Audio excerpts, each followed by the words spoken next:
Right now, as you are watching this, 5 million people are sitting in underground shelters in Israel, not for an hour, not for a drill, for days. Schools are closed, parliament can barely meet, and the country's own health ministry had to warn citizens to stop running to bomb shelters so fast that they are injuring themselves getting there. Let that sink in for a second. A modern democracy, one of the most technologically advanced military powers on Earth, has had to tell its people to slow down when they run for cover because the scramble itself has become dangerous. That is not a war that is going well for anyone. That is a war that has crossed into something else entirely. And what happened in the early hours of March 19th is the clearest proof yet that this conflict has fundamentally changed its shape. Because what Iran just pulled off was not a missile strike. It was a coordinated architectural assault on every system Israel has built to protect itself all at once from every direction, designed not just to kill people, but to make normal life structurally impossible. And on top of that, simultaneously, Iran set the Gulf energy infrastructure on fire. Qatar, Kuwait, Saudi Arabia, Abu Dhabi, Brent crude surged past $118 a barrel.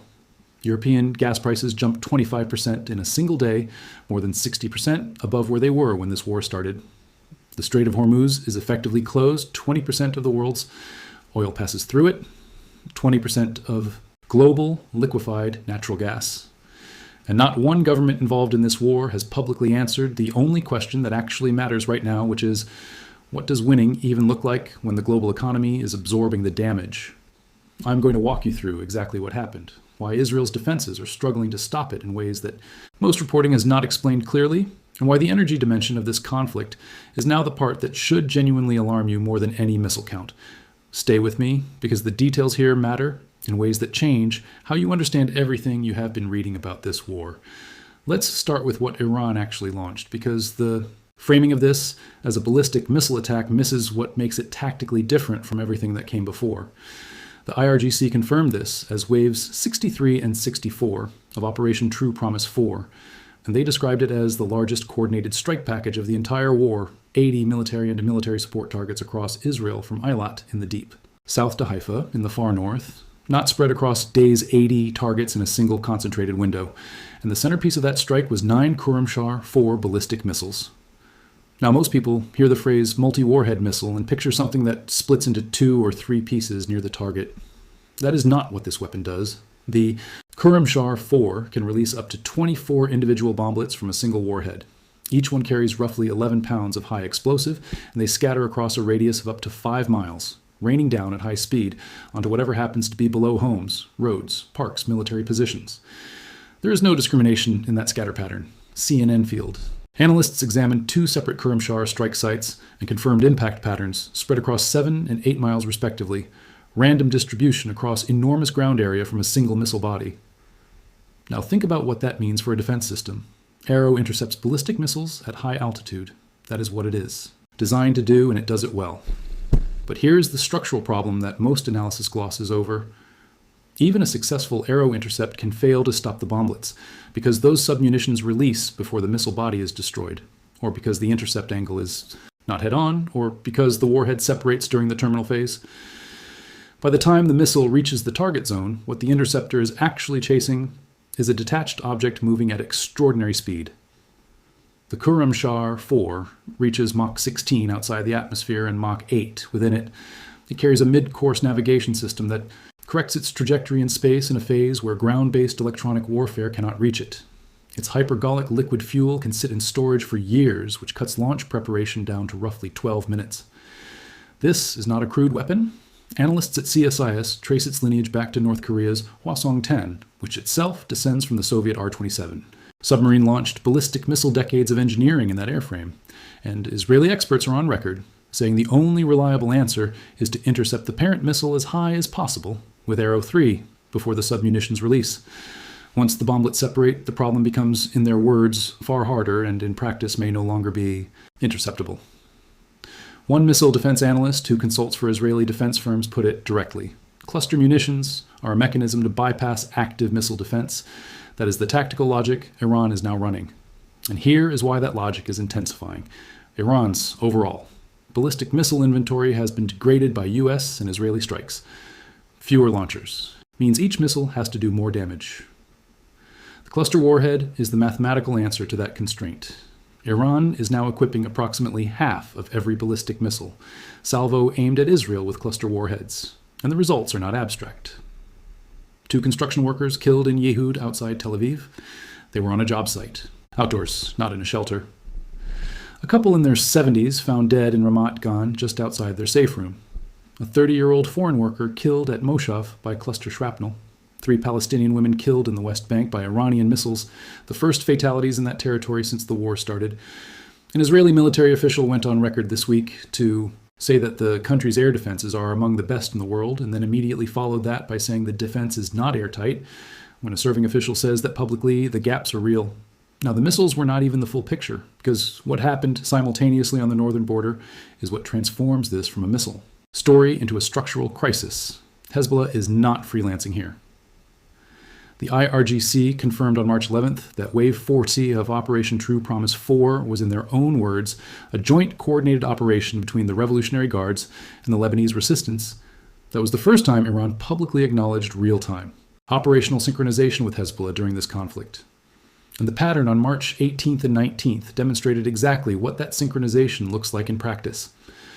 While Iranian ballistic missiles were hitting central and southern Israel, Hezbollah launched coordinated salvos into Haifa, Nahariya, and across the Galilee, 100 rockets a day on average time to land in the same window as Iranian launches.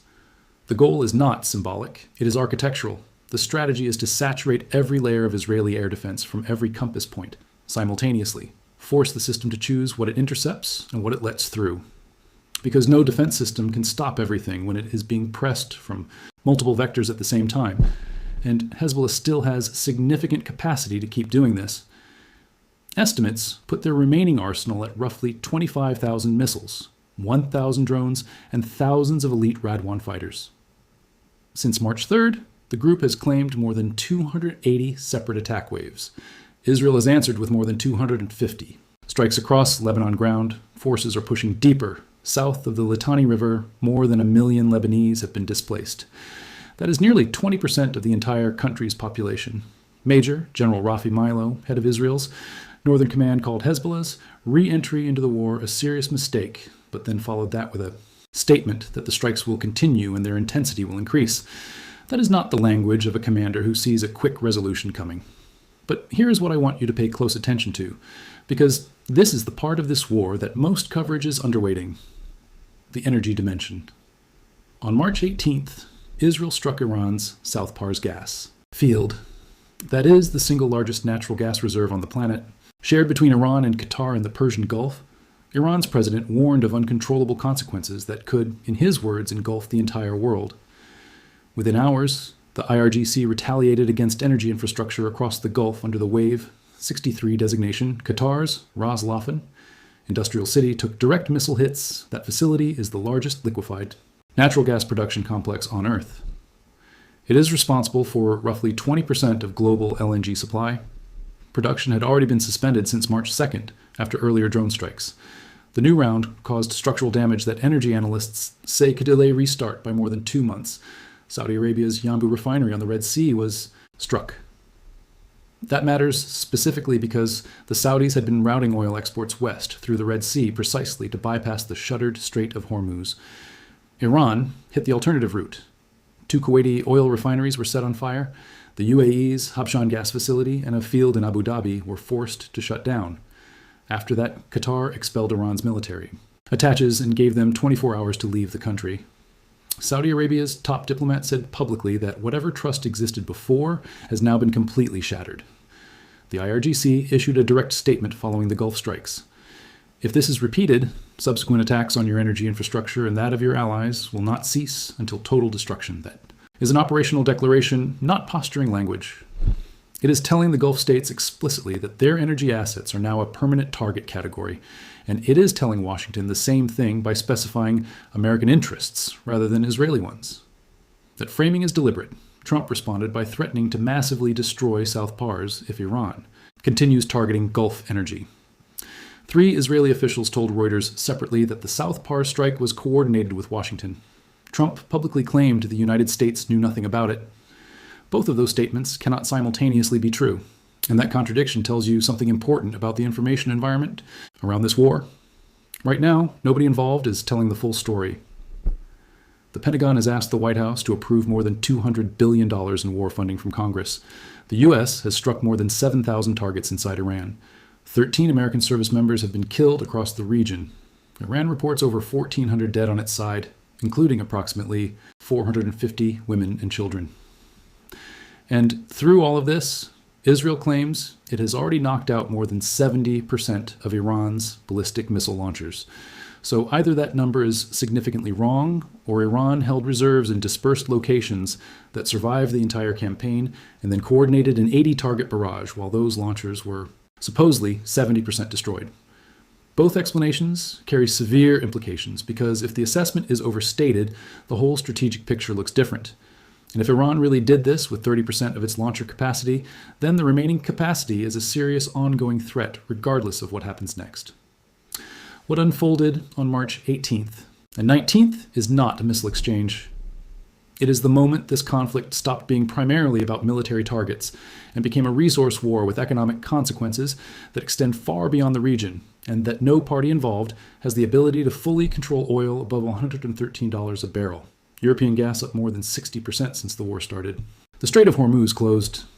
The world's largest LNG facility offline for months, $200 billion being requested from Congress with no end framework in sight, and 5 million people sitting underground in a functioning democracy, injuring themselves, running for shelter, waiting for something to change.